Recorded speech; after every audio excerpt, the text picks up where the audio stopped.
There are moments in a woman's life when the world divides itself cleanly into before and after, when a single overheard conversation or a carelessly spoken truth cleaves time in two and leaves her standing in the wreckage of everything she believed. And for Eleanor Ashworth, that moment came on an autumn afternoon, when the light was golden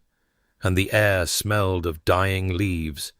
and she returned home early from paying calls with a headache pounding behind her eyes, moving quietly through the modest townhouse so as not to disturb anyone, her soft-soled shoes making no sound on the worn carpet of the upstairs hallway as she approached her father's study and heard, through the door left carelessly ajar, the voice of Lord Clarence Pemberton, her betrothed of 2 years, the man she loved with all the hopeful certainty of her 21 years, the man whose ring she wore and whose name she expected to carry for the rest of her life. And she stopped there in the hallway, with her hand raised to knock because something in his tone made her blood run cold, a casual cruelty she had never heard from him before. And then the words came, each one a blade sliding between her ribs. The girl herself was never the attraction. Pleasant enough, but hardly a diamond, and without the fortune, I'm afraid I must look elsewhere. Do give her my regards, and perhaps suggest she lower her expectations considerably. And there was laughter in his voice, actual laughter, as though he found the destruction of her future mildly amusing. And she heard her father's broken response, the guilt and shame in his voice as he apologized for the failed investment that had cost them nearly everything, and Clarence's dismissive reply about having narrowly escaped shackling himself to a woman of no particular beauty or fortune. And Eleanor stood frozen in that hallway, her grey eyes, the colour of storm clouds before rain, her mother had always said, wide with a devastation so complete that she could not breathe, could not move, could only press her fingertips together until her knuckles ached, a gesture that would become her armour in the years to come. And then she fled, silent as a ghost, down the back stairs, and through the kitchen, and out into the garden where her mother's white camellia tree stood in the corner, its petals scattered across the ground like snow or tears, and she sank onto the cold stone bench beneath its branches and pressed her hands together so tightly that her fingers went numb, and she made herself a promise there among the fallen petals, a vow spoken only in the silence of her shattered heart. I will never again be foolish enough to believe that anyone could want me for myself. I will expect nothing, hope for nothing, and therefore never be wounded so deeply again. And when she finally returned inside an hour later, her face composed into the dignified mask her late mother had taught her to wear, Clarence had gone without seeking her out, without even asking to see her, and that final confirmation of her worthlessness settled into her bones like winter, and she knew that the girl who had believed in love had died beneath the camellia tree, and whoever rose in her place would be wiser, colder, and utterly determined never to hope again. 2 years passed like water wearing away at stone, slow and relentless and quiet, and Eleanor Ashworth learned to carry her grief the way her mother had taught her to carry herself, with spine straight and chin level, with dignity that cost her everything and showed nothing. And on a morning in early spring, when the light was pale and uncertain, and the first tentative buds were appearing on the trees outside her window, she sat in her modest bedroom in the diminished townhouse that was all they could now afford, a worn volume of Shakespeare's sonnets open in her lap, the pages soft with age and use, a book that had belonged to her mother and still smelled faintly of the lavender sachets she had kept in her drawers, and Eleanor read the familiar words without truly seeing them. Her grey eyes, still the colour of storm clouds before rain, still too expressive for her own comfort, moving over the lines, while her mind wandered through the ruins of what her life had become. She was 23 now, no longer the hopeful girl who had believed in love and promises and the goodness of handsome men with golden hair and easy smiles, and the 2 years since Clarence Pemberton had shattered her illusions had taught her lessons she had never wanted to learn.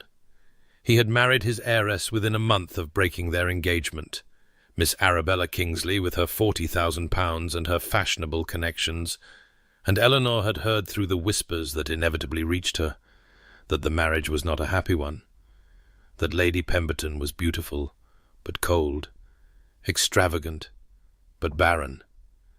and that Clarence had gained his fortune only to lose his peace. But this knowledge brought Eleanor no satisfaction, only a weary confirmation that the world was exactly as disappointing as she had come to believe. She had refused 2 offers of marriage in the years since, one from a widowed merchant twice her age who wanted a mother for his children, another from a young curate whose earnest devotion could not disguise his weak chin and weaker prospects, preferring dignified poverty to unions that would have required her to pretend feelings she could not summon, and her father had not pressed her, though she saw the guilt in his eyes every time he looked at her, the weight of what his failed investment had cost her pressing down upon his shoulders until he seemed to grow smaller with each passing month. Her hands rested open and relaxed upon the book, a rare moment of peace in the quiet morning.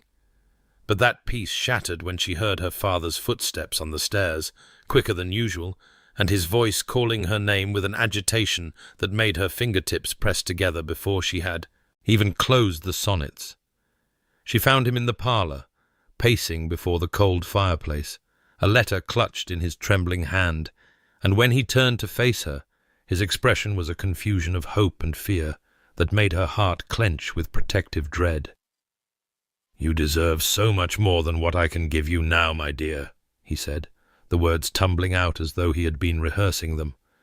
"Your mother would be ashamed of what I have done to your future. But, Eleanor, there may be, I scarcely dare to hope, there may be an opportunity." And he pressed the letter into her hands, and she read the brief, formal lines that announced the Duke of Thornfield's intention to call upon them the following day to discuss a matter of mutual benefit. And Eleanor knew the Duke only by reputation. Wealthy beyond measure, powerful in Parliament, widowed these 7 years, and notably cold, a man who had retreated from society after his wife's death and shown no interest in rejoining it. And she could not imagine what business such a man might have with the ruined Ashworths. But her father's desperate hope was painful to witness, and so she folded the letter carefully and said, in the measured voice that had become her armour, "Then we shall receive him, father, and hear what he has to say." Though she expected nothing, hoped for nothing, and told herself that whatever came, she would not allow herself to be wounded so deeply again. The Duke of Thornfield arrived precisely at 3 o'clock on an afternoon when the sky hung low and grey over London, threatening rain that had not yet fallen, and Eleanor stood at the parlour window, watching his carriage approach with a strange calm that felt like armour, her fingertips pressed together in the folds of her skirt where no one could see. And when he entered the room, she understood immediately why society spoke of him in hushed tones. For he was not handsome in the way Clarence had been handsome. There was nothing soft or pretty about him, nothing designed to charm, but rather he possessed a presence that seemed to fill the modest parlour until the walls themselves felt inadequate to contain him. Tall and broad-shouldered, with the powerful frame of a man who had never shied from labour, his dark blue eyes sweeping the room and cataloguing everything in a single glance, before settling upon her with an intensity that made her breath catch. And as he passed her to take the seat her father offered, she caught the scent of him, sandalwood and leather, with something beneath it like wood smoke,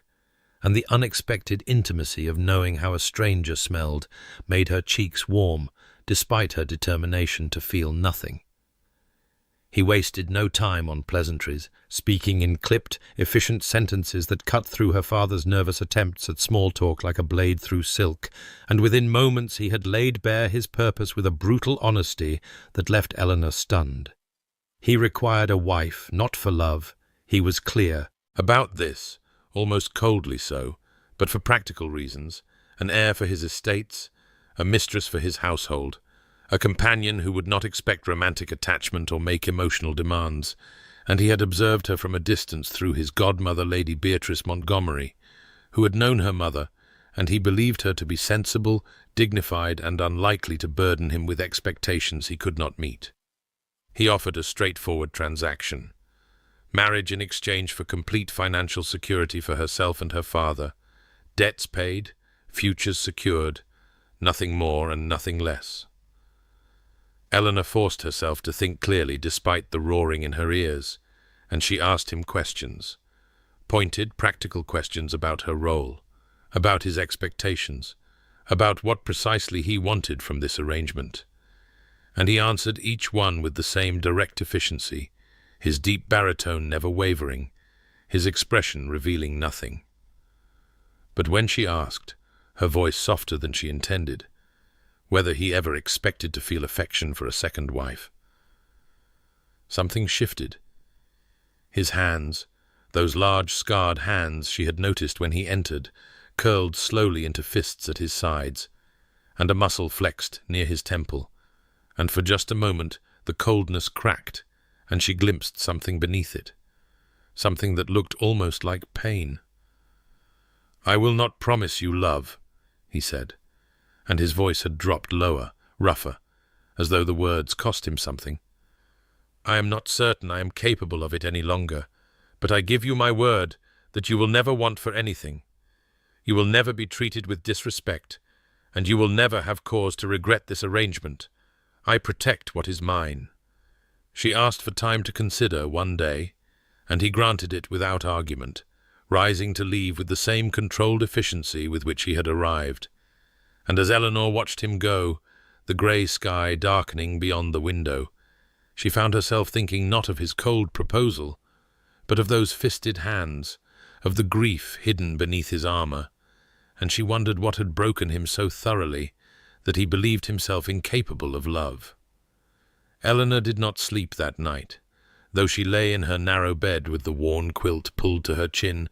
and her eyes fixed on the window where the grey sky pressed against the glass, like something waiting to be let in. And her mind turned over the Duke's proposal again and again, as though examining a strange jewel from every angle, searching for the flaw she knew must be hidden somewhere within its cold, practical facets. She thought of Clarence, of his golden hair and easy smile, of the 2 years she had spent believing herself loved and cherished, of the moment that belief had shattered into pieces so small she was still finding them embedded in her heart, and she found herself comparing the two men in ways that surprised her. Clarence, with his pretty promises that had meant nothing, the Duke with his blunt refusal to promise what he could not give, and strangely, terribly, she found the Duke's honesty more comforting than all of Clarence's honeyed words had ever been. At least she would know exactly what she was getting. At least she would not be made a fool again. She pressed her fingertips together beneath the blankets, feeling the familiar ache of that gesture, and she whispered to herself in the darkness the vow she had made 2 years ago beneath her mother's camellia tree. I will expect nothing, hope for nothing, and therefore never be wounded so deeply again. The threatening grey sky beyond her window seemed to echo her mood, heavy with storms that had not yet broken, and she watched the clouds shift and darken until dawn crept reluctantly over London, and she rose to dress with hands that trembled only slightly. Her father was waiting for her in the parlour, his face a map of conflicting emotions, hope and guilt and desperate love all warring for dominance, and when she told him her decision, his eyes filled with tears that he tried to hide by turning toward the window. "You do not have to do this, my dear," he said, his voice rough. "I would never ask you to sacrifice your happiness for my mistakes." But Eleanor crossed to him and took his hands in hers and said with a calm she did not entirely feel, "I have already learned that love matches are illusions, Father, and practical arrangements are safer. I will accept, and I will make the best of it. And you must not blame yourself any longer." She did not tell him that some small secret part of her had noticed the way the Duke's hands had curled into fists when she asked about affection, the way his cold mask had cracked for just a moment to reveal something raw beneath. And she did not tell him that this glimpse of hidden feeling had lodged itself in her chest like a splinter she could not quite reach.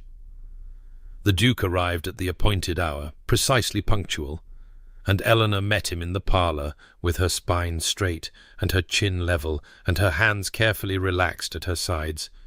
and she gave him her answer in a voice that did not waver. Yes, she would marry him. Something flickered in his dark blue eyes. Surprise, perhaps, or relief,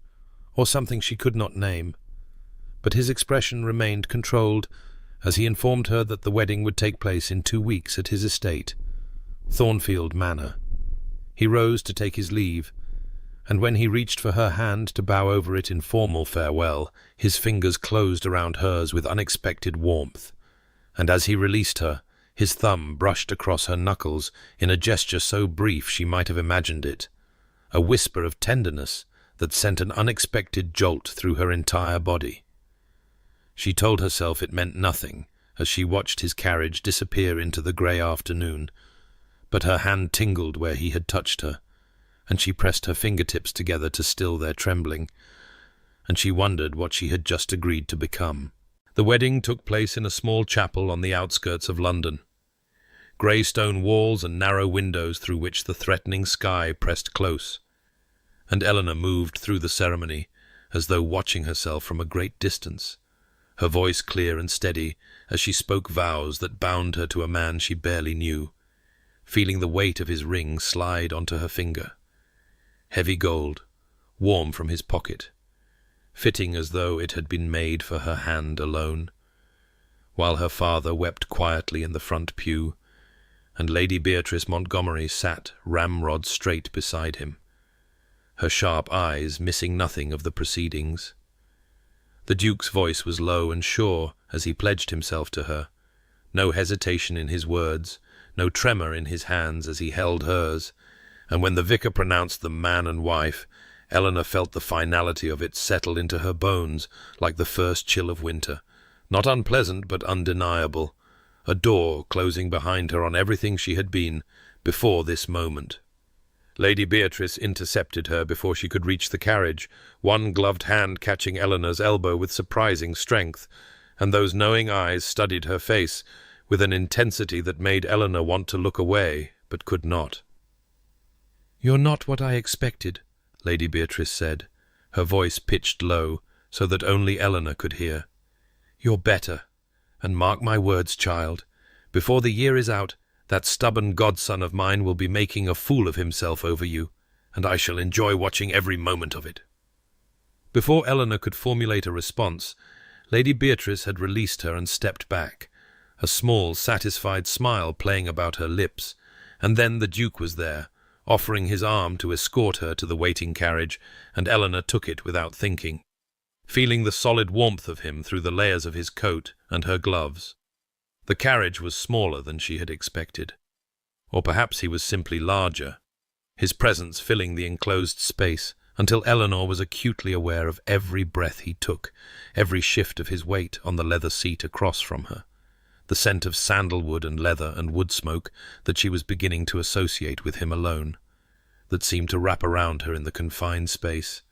like something almost tangible. He did not speak, his dark blue eyes fixed on the passing landscape beyond the window, and Eleanor found herself studying him in profile, the strong line of his jaw, the slight furrow between his brows,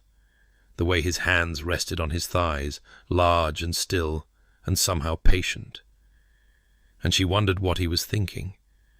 whether he felt any of the strange, weighted anticipation that hummed beneath her skin. The silence stretched between them, not quite uncomfortable, but heavy with everything unsaid, with the enormity of what they had just done, and Eleanor was searching for something to say, some small comment about the weather or the journey ahead, when the carriage lurched violently over a rut in the road, and she was thrown forward, her balance lost entirely. His hand shot out before she could fall, strong fingers gripping her elbow through the fabric of her sleeve, steadying her with a gentleness that seemed at odds with the speed of his reaction, and for a moment they were frozen there.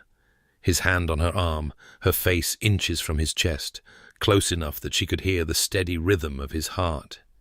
He released her the moment she was stable, pulling back as though her touch had burned him, but his fingers seemed to linger a fraction of a second longer than necessary, his thumb brushing against her sleeve in a gesture so brief she might have imagined it, and the warmth of his hand remained imprinted on her skin long after he had withdrawn. Eleanor settled back into her seat, her pulse unsteady, and when she glanced at him, she found him staring at his own palm with a strange expression, something between confusion and wonder, before he turned deliberately back to the window and the grey sky beyond. She pressed her fingertips together in the folds of her skirt, that familiar gesture of self-control, but for the first time in 2 years, she felt something crack in the walls she had built around her heart,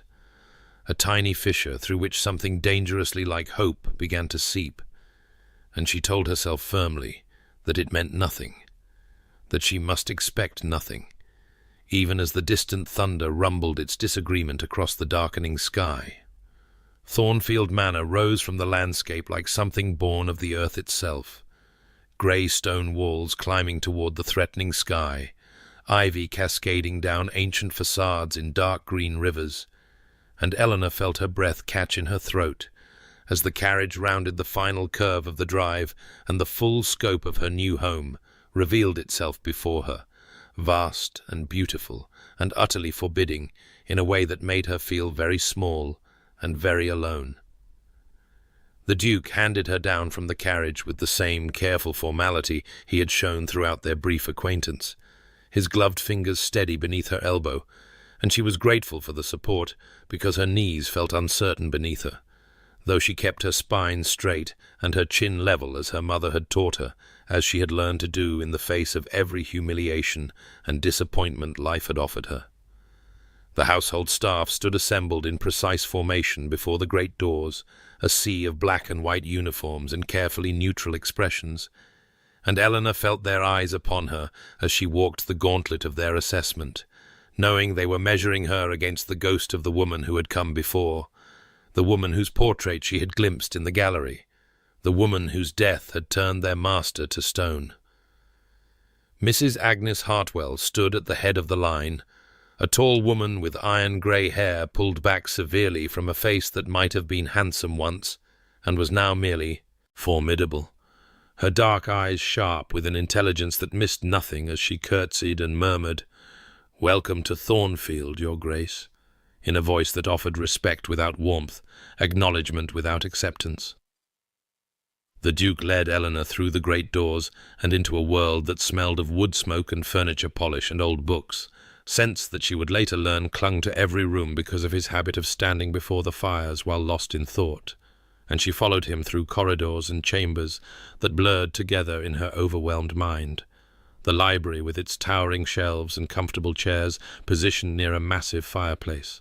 the drawing rooms with their elegant proportions and heavy silk draperies, the portrait gallery through which he moved without pausing, without glancing at any of the painted faces that watched their passage with oil-rendered eyes. Her private chambers, when they reached them at last, were more beautiful than anything she had ever called her own. Walls papered in soft sage green, curtains of cream silk, a bed hung with embroidered fabric that looked as though it had been chosen with care rather than merely expense, and she noticed with a strange flutter in her chest that someone had placed fresh flowers on the writing desk, positioned near the window for good light, had arranged books on the bedside table as though anticipating that she might want to read before sleeping. "If you require anything," the Duke said from the doorway, his voice as clipped and formal as ever, "Mrs. Hartwell will attend to it, and I dine at 8.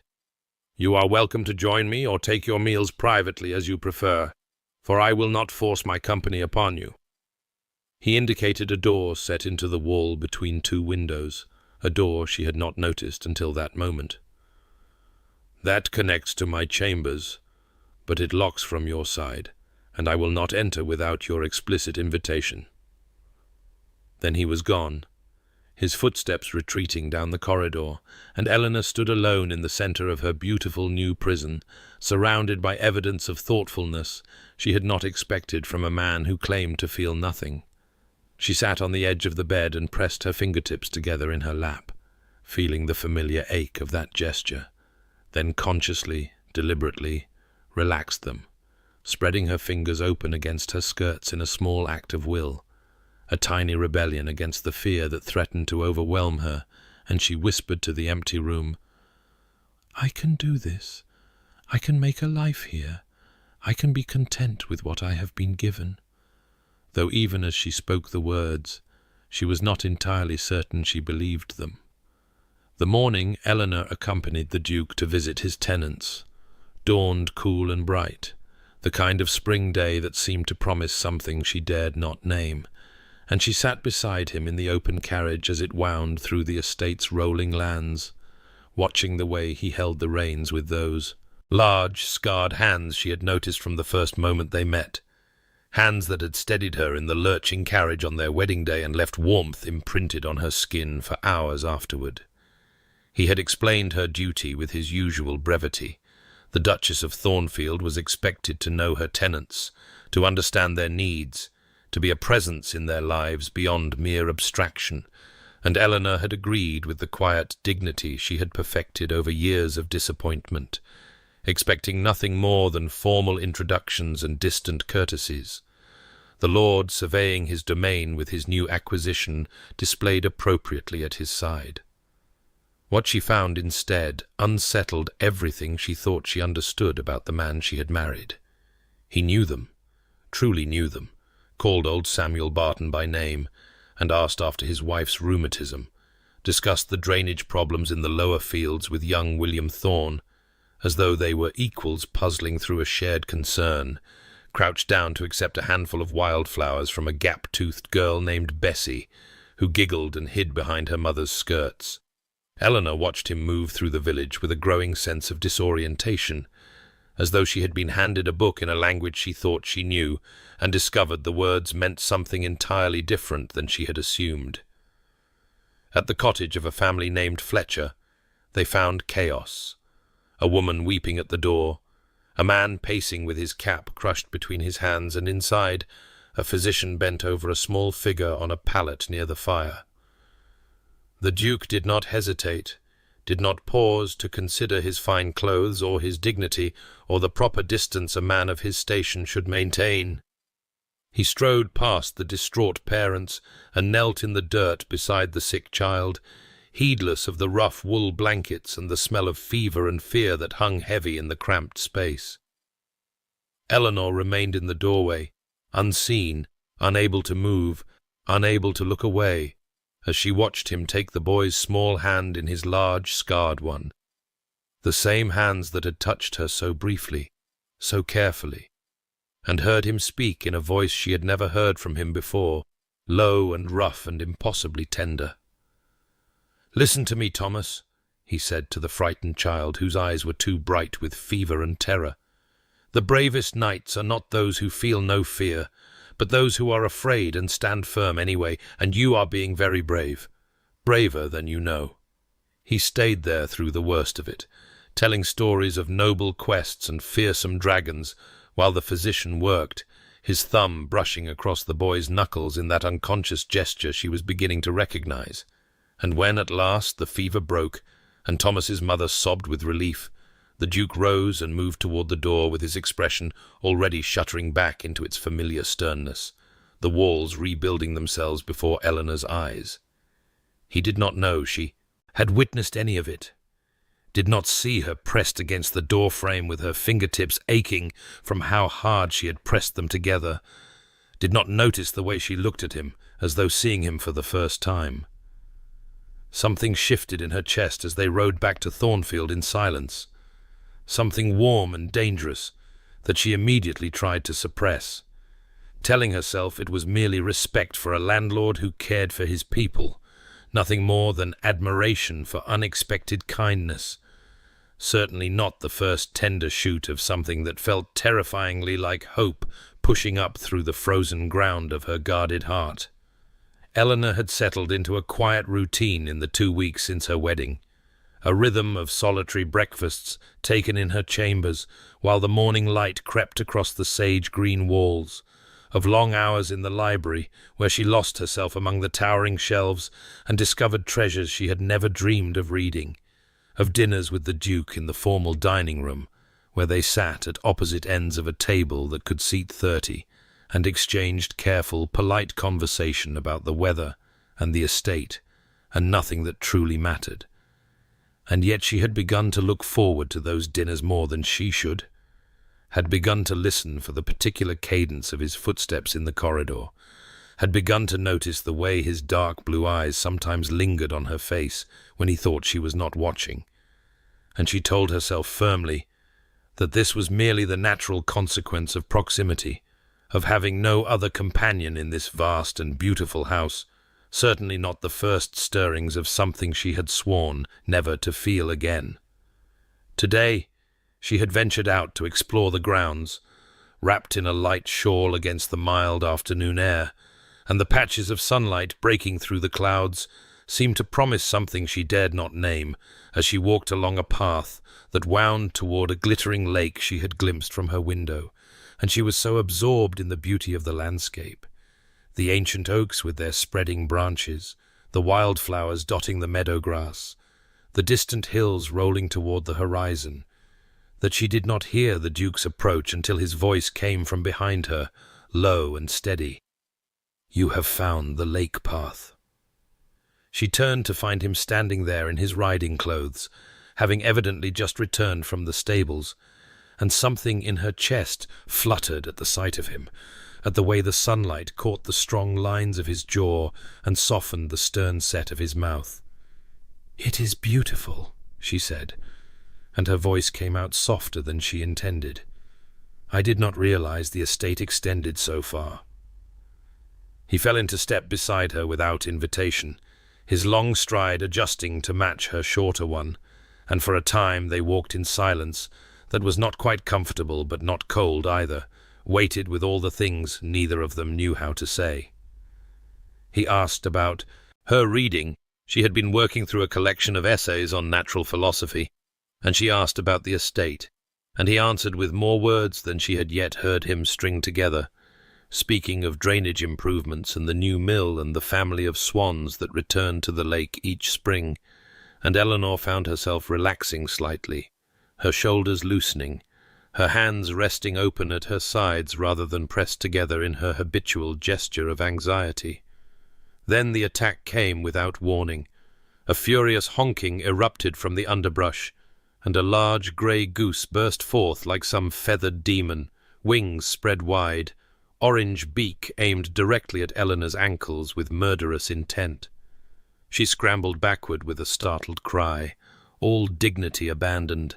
her skirts tangling around her legs as she retreated from the advancing menace, and she was dimly aware that she must look utterly ridiculous, the Duchess of Thornfield fleeing in terror from a barnyard fowl, but the creature was relentless, pursuing her with a determination that seemed almost personal. And then she heard it, a sound so unexpected that it stopped her mid-flight, made her turn and stare with her mouth falling open in astonishment. The Duke was laughing. It was a genuine laugh, warm and surprised and utterly transforming,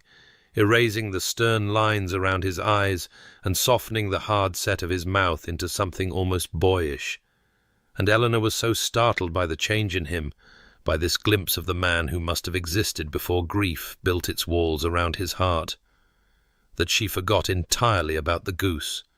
which promptly nipped her skirt with vindictive satisfaction. His laughter faded into a smile that lingered in his dark blue eyes, warming them to that deep sapphire she had only glimpsed in rare, unguarded moments.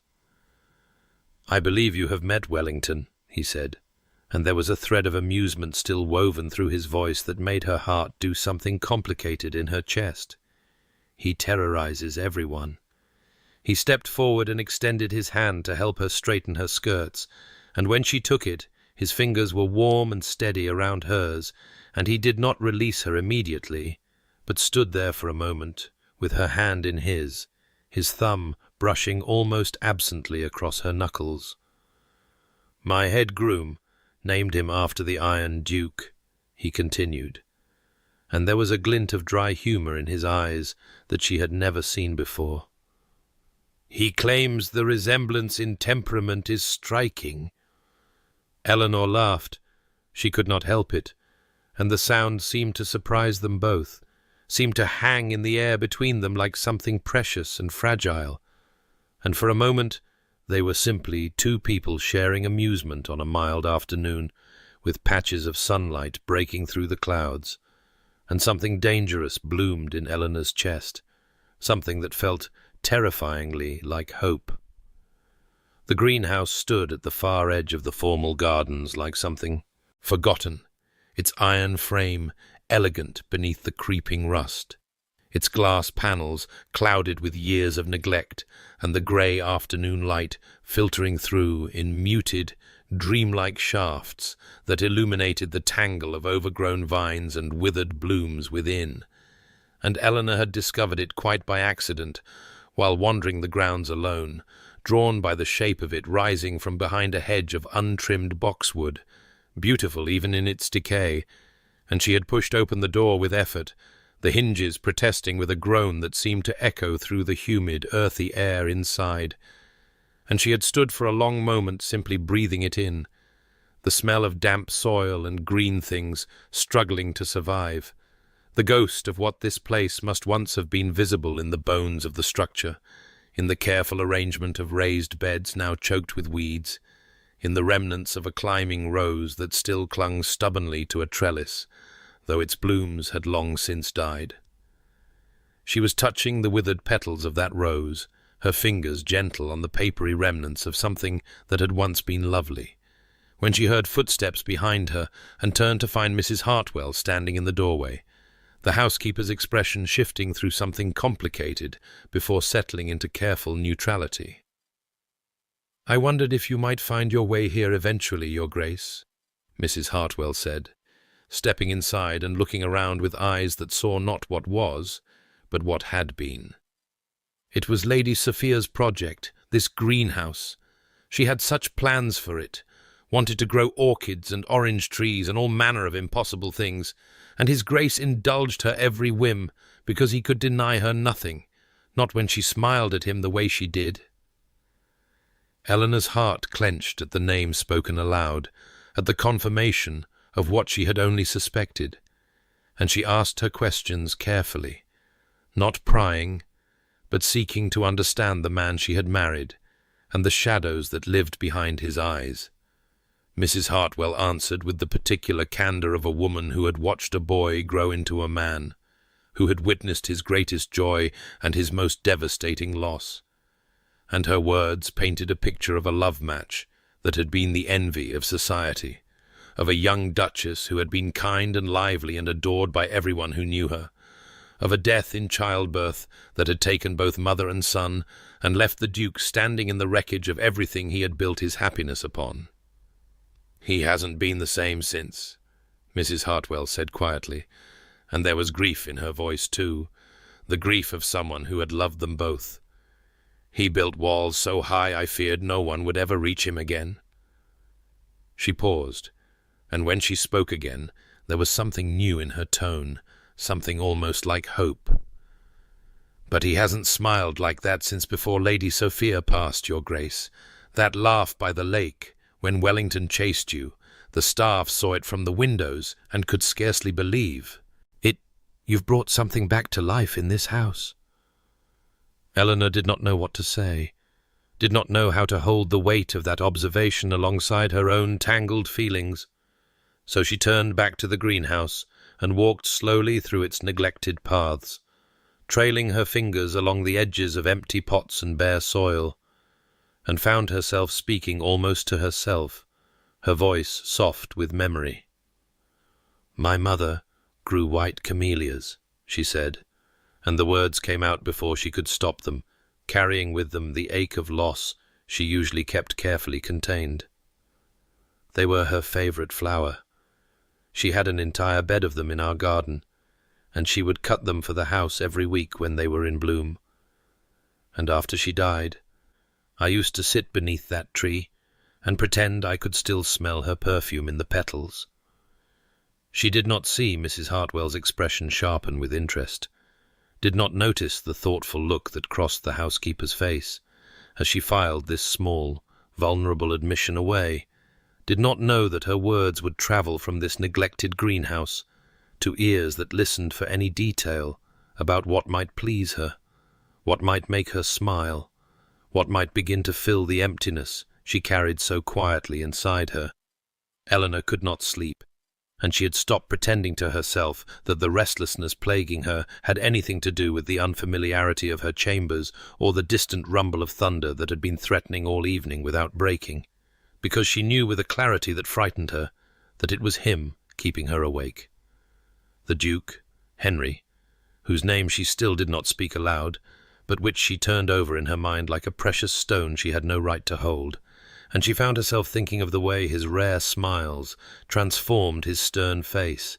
of the tenderness she had witnessed when he knelt beside a sick child in a tenant's cottage, of the warmth that crept into his dark blue eyes when he looked at her across the dinner table and thought she did not notice. And these thoughts were dangerous, she knew, because she had promised herself she would expect nothing and hope for nothing. And yet here she was, lying in the darkness, with her heart full of something she dared not name, and finally she rose from her bed and wrapped herself in a shawl and slipped out into the corridor, telling herself she merely needed to walk,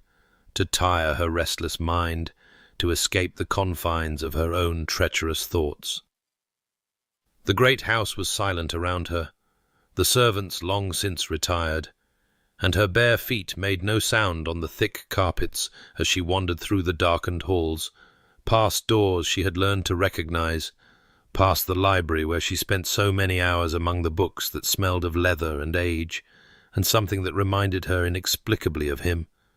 And she did not realize where her feet were carrying her until she saw the faint glow of candlelight spilling from an open doorway ahead, and she recognized with a start that she had found her way to the portrait gallery,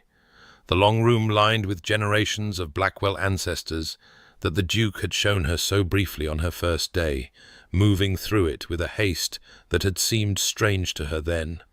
but which she now understood with painful clarity. She should have turned back, should have retreated to her chambers and left him to whatever private grief had drawn him here in the dead of night, but something held her frozen at the edge of the doorway, something that made her press herself against the wall and peer around the frame with a held breath,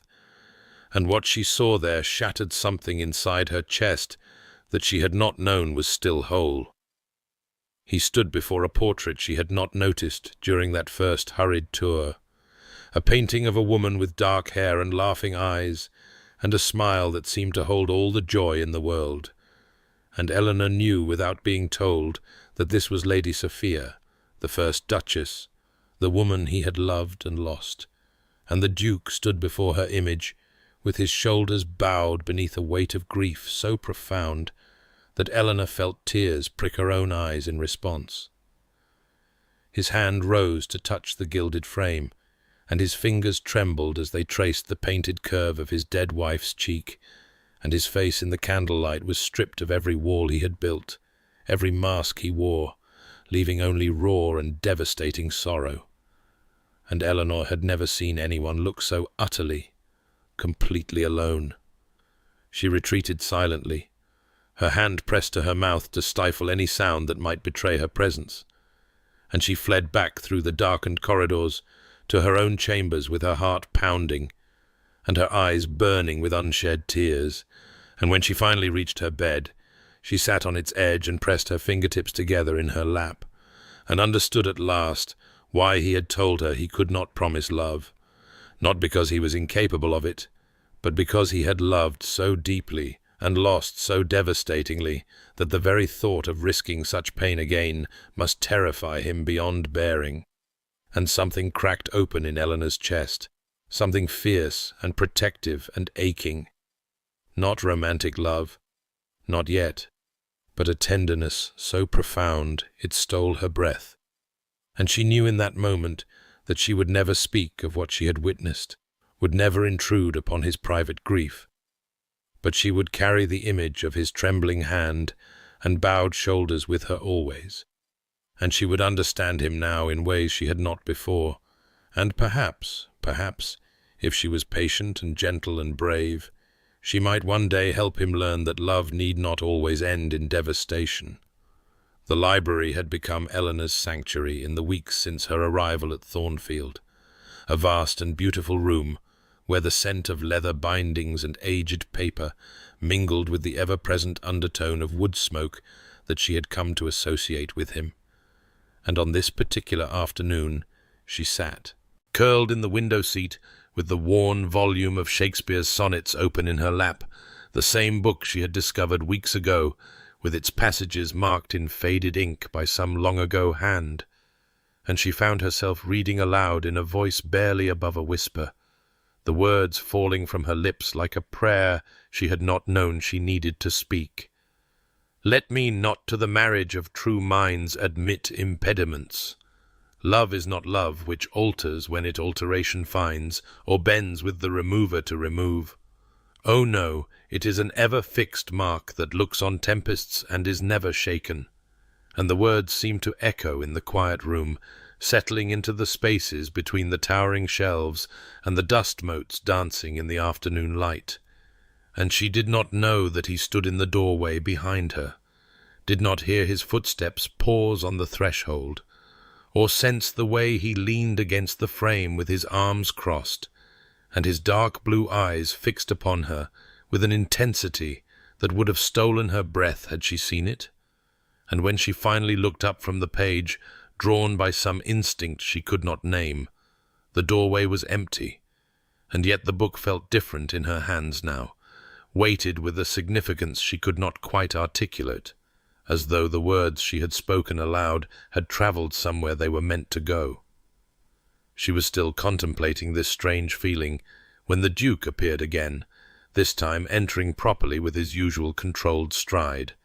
and his expression was carefully neutral as he informed her that they would be attending a ball in London at the end of the week, a social obligation he could not avoid, and Eleanor felt the words strike her like a physical blow, felt the dread rise up in her chest at the thought of facing the society that had witnessed her humiliation,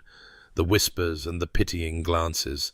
and worst of all, the possibility of encountering Clarence himself, and her hands pressed together in her lap before she could stop them, her fingertips finding each other in that old familiar gesture of barely contained distress. The Duke's eyes dropped to her hands, and something flickered across his face, something that might have been understanding, or might have been something deeper. And when he spoke again, his voice was lower, less clipped than usual, and he said, "You will be magnificent, Eleanor. Society will see what I see." And then he was gone before she could respond, before she could ask him what exactly it was that he saw when he looked at her, and she was left sitting in the window seat with her heart pounding and the sonnets forgotten in her lap, and his words echoing in her mind alongside the poetry she had been reading. Mrs. Hartwell found her there an hour later and took one look at her face and seemed to understand everything, and the housekeeper's manner was warm now, conspiratorial almost, as she helped Eleanor prepare in the days that followed, ensuring that the gown of deep blue silk that had arrived without explanation or comment fit perfectly, adjusting the delicate gold locket at Eleanor's throat, the one containing the miniature portrait of his mother that he had given her after their wedding. And as Eleanor looked at herself in the mirror on the evening of the ball, she consciously relaxed her pressed-together fingers and lifted her chin, and told herself that she was no longer the desperate, humiliated girl who had fled to her mother's camellia tree with her heart in pieces. She was the Duchess of Thornfield now, and whatever awaited her in that London ballroom, she would face it with the dignity her mother had taught her, and the strange, fragile courage that his words had kindled in her chest. The ballroom blazed with the light of 1,000 candles reflected in crystal chandeliers and gilded mirrors, and Eleanor felt the weight of every gaze that turned toward her as she entered on the Duke's arm, felt the whispers ripple through the crowd like wind through wheat. And she knew what they were saying,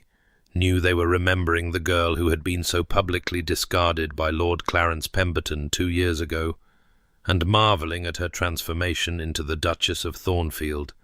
and her fingers pressed together where they rested on his sleeve, that old familiar gesture of barely contained distress. But before she could spiral further into her anxiety, she felt his hand cover hers, warm and steady and sure, a brief pressure that said without words that she was not alone, that he was here, that he would not let her fall, and she drew a breath and lifted her chin and reminded herself that she was no longer the desperate, humiliated girl who had fled to her mother's camellia tree with her heart in pieces. She was his wife now, his duchess, and she would not shame him or herself by cowering before the very society that had once pitied her. They moved through the crowd together, and Eleanor was acutely aware of the picture they must present, the tall, powerful Duke with his stern face and dark blue eyes that seemed to dare anyone to speak a word against the woman on his arm, and she in her gown of deep blue silk that he had chosen for her, the delicate gold locket warm against her throat, and she saw the way people stepped back to let them pass, saw the respect and perhaps even fear in their eyes when they looked at him, and she thought that perhaps this was what it meant to be protected, to be claimed, to belong to someone who would stand between her and the world without hesitation. Lady Beatrice found them near the refreshment table, her sharp eyes gleaming with something that might have been approval as she looked Eleanor up and down and said, "You look magnificent, child. I knew that gown would suit you." And Eleanor felt a flush of warmth at the older woman's words, at the way Lady Beatrice had become something almost like an ally in the weeks since the wedding, and then Lady Beatrice's gaze shifted to something over Eleanor's shoulder, and her expression hardened almost imperceptibly, and Eleanor knew before she turned what she would see. Clarence approached with Arabella on his arm, and Eleanor felt her stomach clench at the sight of him, at the golden hair still artfully arranged, and the features still symmetrical and pleasing, and the smile that still did not reach his pale blue eyes. And she noticed with a strange, distant clarity the way his hand went to his cravat, adjusting it in that nervous gesture she had once found endearing and now recognized as the tell of a man who was about to lie. And beside him Arabella was beautiful, in the way of a painting left too long in the sun, her loveliness faded by discontent, her eyes hard and bored as they swept over Eleanor with barely concealed resentment. "Your Grace," Clarence said, and his voice was smooth as silk and just as slippery. "What a pleasure to see you both.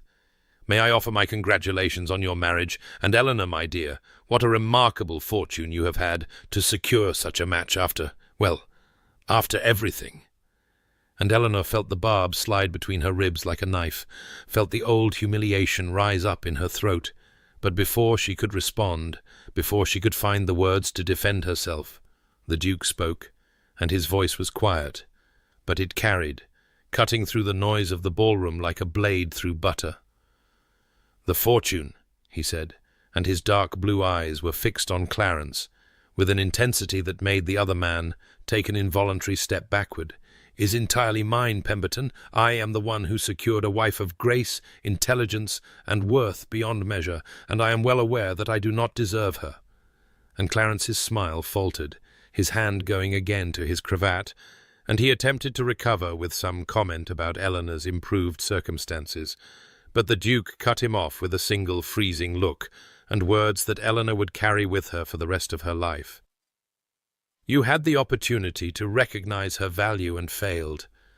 I will not make the same mistake. Come, my dear, I believe they are playing a waltz."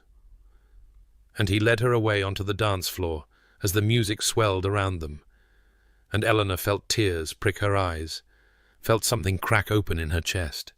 felt the last of her walls begin to crumble as he took her in his arms, and they began to move together. and she thought that perhaps, she had been wrong to promise herself she would never hope again. The carriage wheels rattled against the cobblestones as they left the blazing lights of the ballroom behind, and Eleanor sat in the velvet darkness with her hands trembling in her lap, trembling not with the cold or with fear, but with something she could not quite name, some overwhelming release of tension that had been coiled so tightly within her chest that she had not realized how difficult it had become to breathe. Until this moment when she could finally exhale, and across from her, the Duke sat in his customary silence, his dark blue eyes catching the faint light from the carriage lanterns as he watched her with an expression she could not read. And when she finally found her voice, it came out unsteady, barely above a whisper, as she said, "Thank you for what you said to him, for defending me. I do not know how to—" But he cut her off with a single shake of his head, his voice low and rough when he spoke. "I meant every word, Eleanor. You must know that by now." And the way he said her name, without her title, without formality, sent a shiver down her spine that had nothing to do with the cool night air, and she found she could not look away from him, could not break the thread of tension that seemed to stretch between them in the enclosed space of the carriage, the scent of sandalwood and leather surrounding her like an embrace she had not known she craved. When they arrived at Thornfield, the great house rose before them in the darkness, and neither of them suggested retiring to their separate chambers, and so they found themselves in the drawing-room, where the fire had been kept burning against their return, the flames casting dancing shadows across the walls as the first rumble of thunder echoed in the distance. And the Duke poured brandy for himself from the crystal decanter on the sideboard, and after a moment's hesitation, he poured a smaller measure into a second glass and offered it to her. And when she took it, their fingers brushed, and neither pulled away, the touch lingering for a heartbeat longer than necessary before he settled into the chair across from her and said with a quietness that invited confidence, "Tell me about Pemberton. Tell me what he did to make you build such walls around yourself." And Eleanor found that she wanted to tell him, wanted him to know the truth of what had made her the woman she was. And so she told him everything. The overheard conversation, the cruel words that had carved themselves into her memory like wounds that would not heal, the humiliation of knowing herself dismissed as pleasant enough but hardly worth keeping, and the vow she had made to herself beneath her mother's camellia tree to never again be foolish enough to hope, to expect nothing and want nothing, and therefore never be wounded so deeply again. He listened without interruption, his dark eyes never leaving her face, and when she finished speaking, the silence stretched between them, broken only by the crackling of the fire and the rain that had begun to lash against the windows, and she saw the muscle flex near his temple, saw his jaw tighten with an anger that was not directed at her, and when he finally spoke, his voice was low and fierce. He was a fool, a blind, mercenary fool who could not see what was before him, and I find I am grateful for his foolishness, because it brought you to me. And the words struck Eleanor like a physical blow, not painful but profound,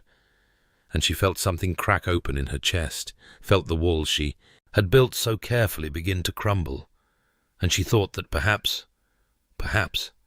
she had been wrong to make such promises to herself, wrong to believe that hope was foolishness, when it might instead be the beginning of courage. The weeks that followed, the ball unfurled like the petals of the roses now blooming in Thornfield's gardens, each day bringing new warmth and new light. And Eleanor found herself living in a state of heightened awareness that made the colours of the world seem brighter, the air sweeter, the hours both too long and too short, depending on whether she was in his presence.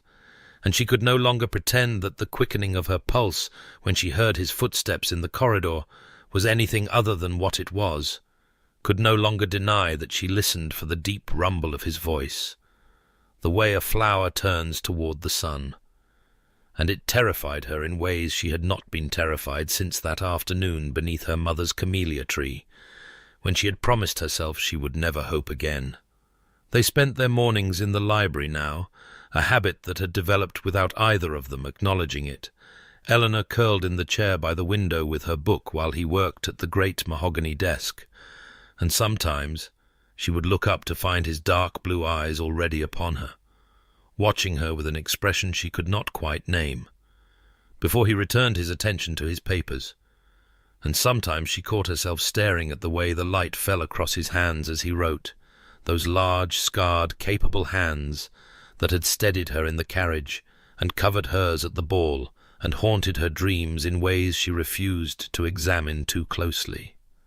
The small gestures accumulated like treasures she hoarded in her heart. The way he remembered that she took her tea with honey and ensured the kitchen always had it ready. The way he brought her books he thought she would enjoy and left them on her chair without comment. The way he positioned himself between her and any draught when they walked the grounds together in the early summer warmth, the flowers blooming around them in riots of colour that seemed to mirror something blooming within her chest, dangerous and beautiful and impossible to contain. One morning she came down to breakfast to find a first edition of Wordsworth's poems beside her plate, and when she looked at him in question he merely said, "You mentioned admiring his work," as though it were nothing, as though remembering a passing comment she had made weeks ago and acting upon it were not the most romantic gesture anyone had ever made toward her, and she had to press her fingertips together beneath the table to keep from weeping with the tenderness of it.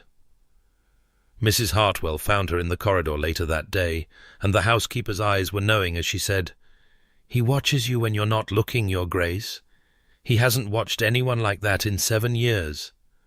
And Eleanor's heart pounded so fiercely she thought it might escape her chest entirely, and she wanted to believe, wanted it with a desperation that frightened her. But she was afraid that she was seeing what she wished to see, rather than what was truly there, afraid that the vow she had made to expect nothing had been the only thing protecting her from devastation, and she had let it crumble without building anything to take its place. That night she lay awake in her chambers, the connecting door to his rooms a presence she could not ignore, and she pressed her hands together in the darkness and admitted to herself what she had been denying for weeks. She loved him completely and terrifyingly, and with every corner of her foolish, hoping heart, and she had no idea if he could ever love her back. Eleanor could no longer bear the weight of not knowing, could no longer endure the exquisite torture of watching him across the dinner table and wondering if the warmth she saw in his dark blue eyes was real or merely a reflection of her own desperate longing. And so on this evening, when the sky had turned the colour of bruises and the first distant thunder rolled across the hills like a warning or a promise, she found herself walking through the corridors of Thornfield toward his study, with her heart hammering against her ribs and her hands pressed so tightly together that her fingers ached. And when she reached the heavy oak door, she paused for only a moment before pushing it open, and there he was, standing before the fire as she had known he would be, the flames casting dancing shadows across his broad shoulders and illuminating the planes of his face in gold and amber, and the scent of sandalwood and leather and wood smoke wrapped around her like an embrace as she stepped into the room. And when he turned to look at her, something shifted in his expression, something raw and hungry that he quickly suppressed behind the familiar mask of control. But she had seen it, and that glimpse of unguarded feeling gave her the courage to speak. "I must ask you something," she said, and her voice was steadier than she had expected, though softer, barely audible above the crackling of the fire and the rumble of approaching thunder. "And I need you to answer me honestly, even if the answer is not what I wish to hear." And he watched her with those dark eyes that missed nothing, the muscle near his temple flexing as his jaw tightened, and he said nothing, only waited, and so she forced herself to continue. "Do you ever think of me as more than a practical arrangement, more than a solution to a problem you needed solved?" The silence that followed her question stretched between them like a living thing, and Eleanor felt her heart plummeting, felt the familiar cold certainty of rejection beginning to creep through her veins, and she was already preparing herself for the polite deflection, the gentle reminder of the terms they had agreed upon, when he spoke, and his voice was rough, almost hoarse, as though the words were being torn from somewhere deep within him. "I think of you constantly. I think of you when I should be working, when I should be attending to the affairs of the estate, when I should be doing anything other than wondering what you are reading in the library, or whether you smiled at something Mrs. Hartwell said, or how the light falls across your face when you stand by the window in the morning."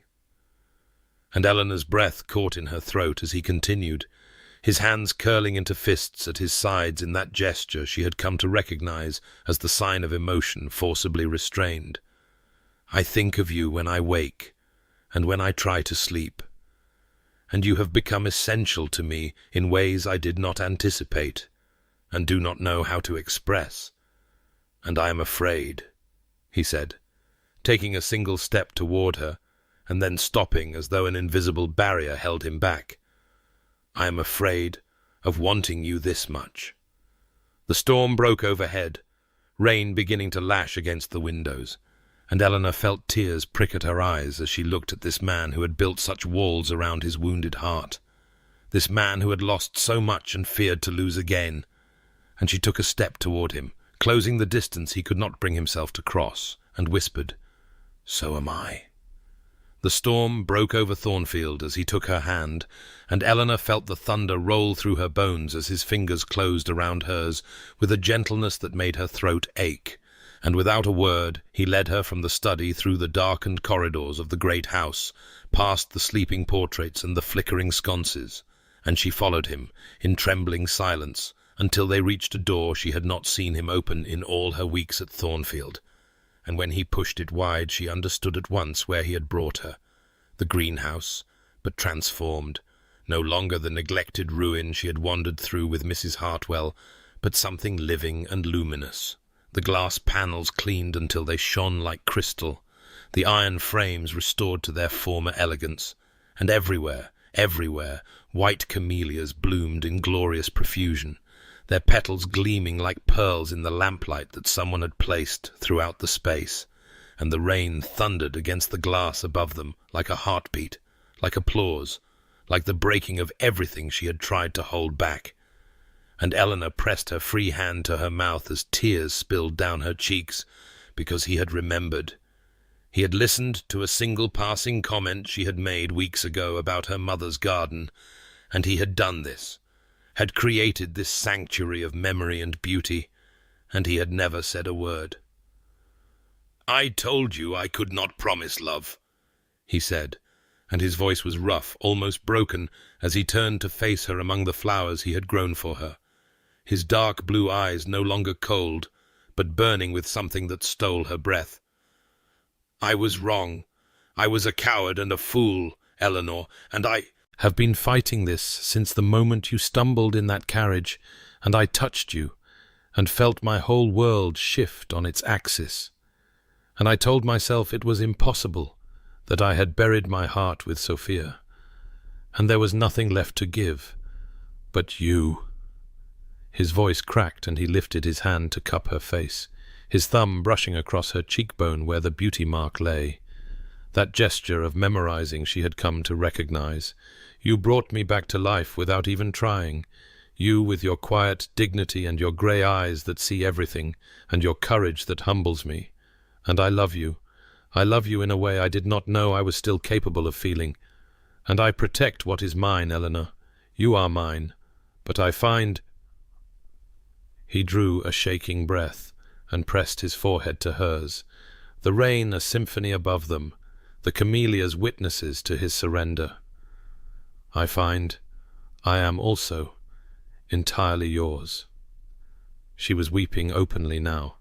her hands pressed flat against his chest, where she could feel his heart hammering as wildly as her own, and she thought of Sonnet 116, of love that does not alter when it alteration finds, and she whispered, "Love is not love which alters when it alteration finds." and something in his expression shattered and reformed into wonder as he realized she was giving him the words back, the words he had heard her read aloud in the library. And then his mouth found hers,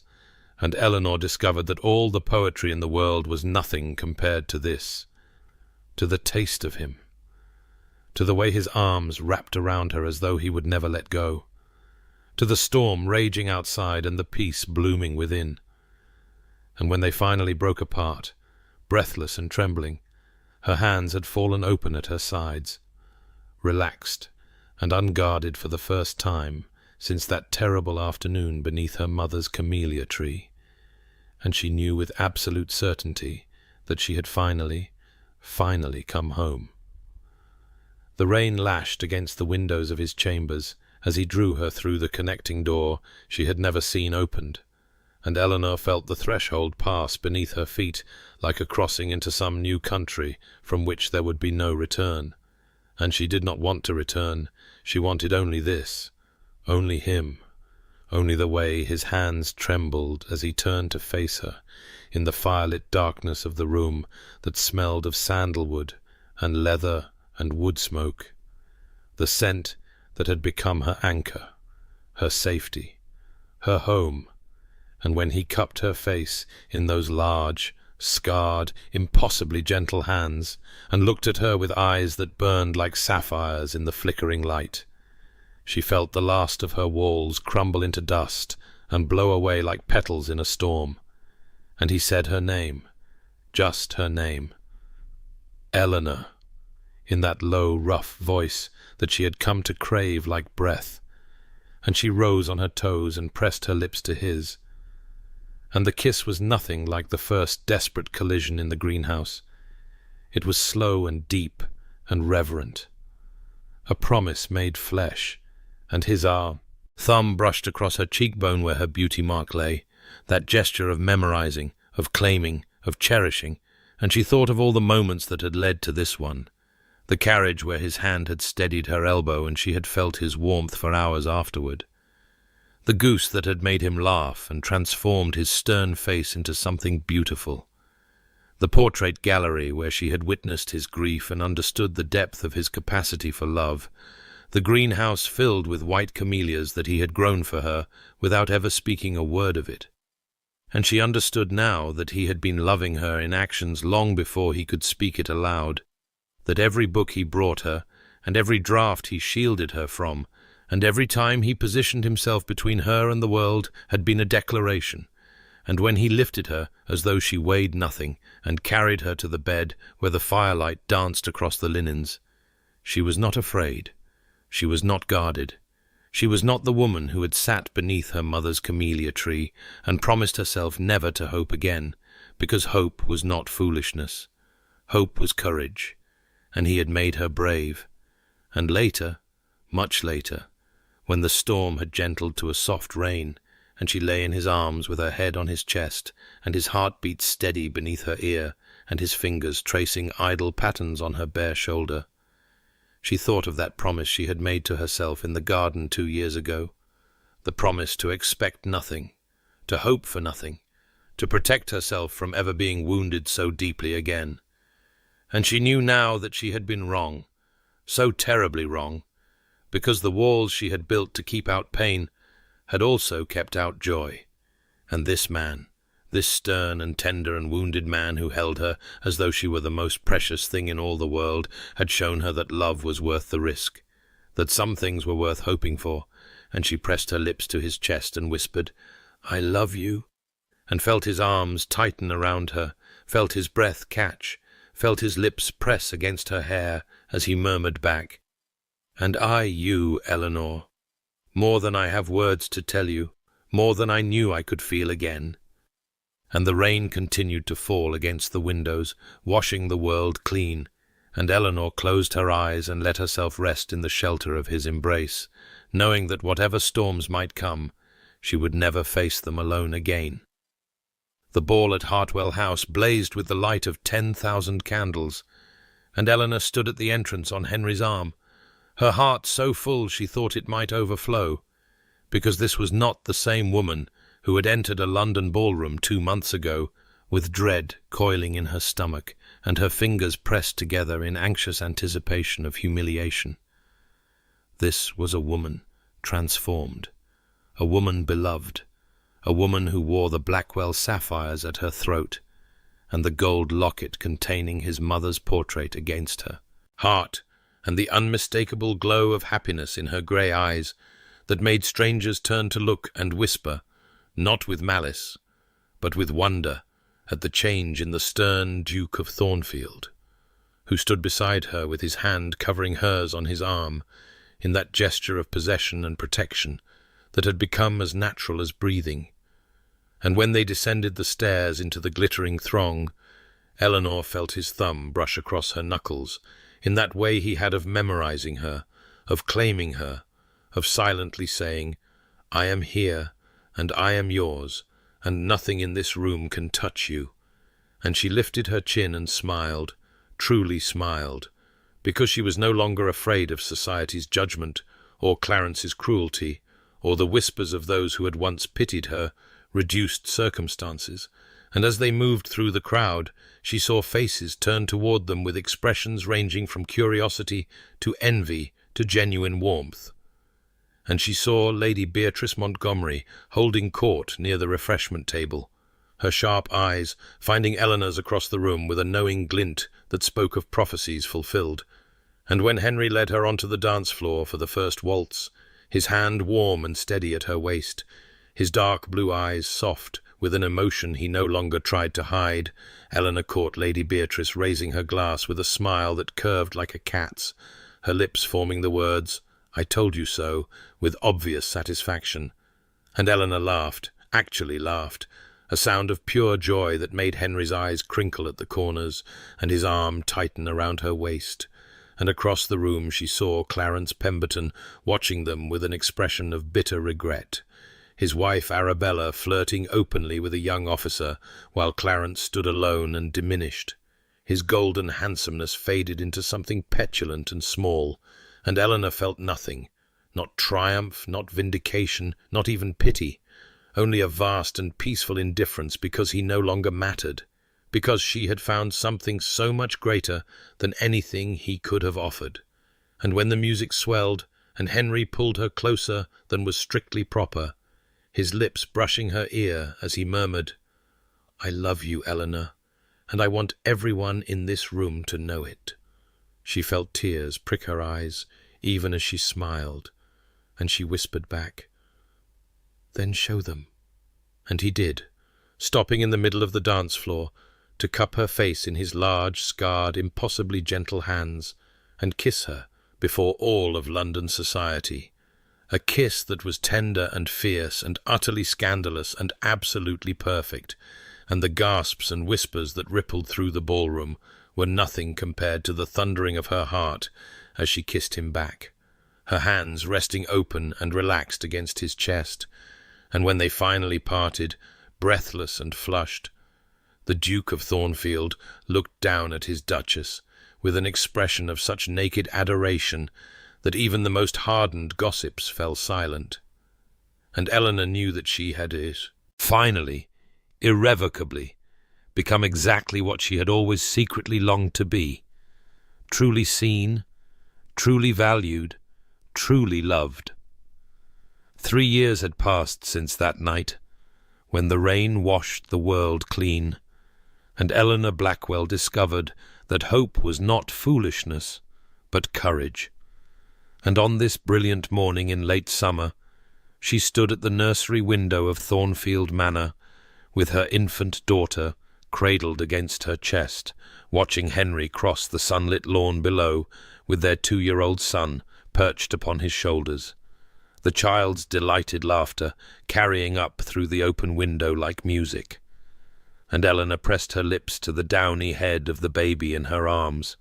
and breathed in that sweet, powdery scent that she had come to love as fiercely as she loved the sandalwood and leather that still made her heart quicken whenever her husband drew near. And she thought of the woman she had been 4 years ago, the woman who had sat beneath her mother's camellia tree with fallen petals scattered around her like tears, and promised herself never to hope again, and she wanted to reach back through time and take that wounded girl's hands and tell her that the wall she was building would not protect her, but imprison her, that the love she feared was the very thing that would save her. And as if summoned by her thoughts, Henry looked up toward the window and found her there. And even from this distance she could see the way his stern face softened, the way his dark blue eyes warmed to that deep sapphire that was hers alone. And he lifted their son's small hand and helped him wave to her. And Eleanor waved back with tears pricking her eyes,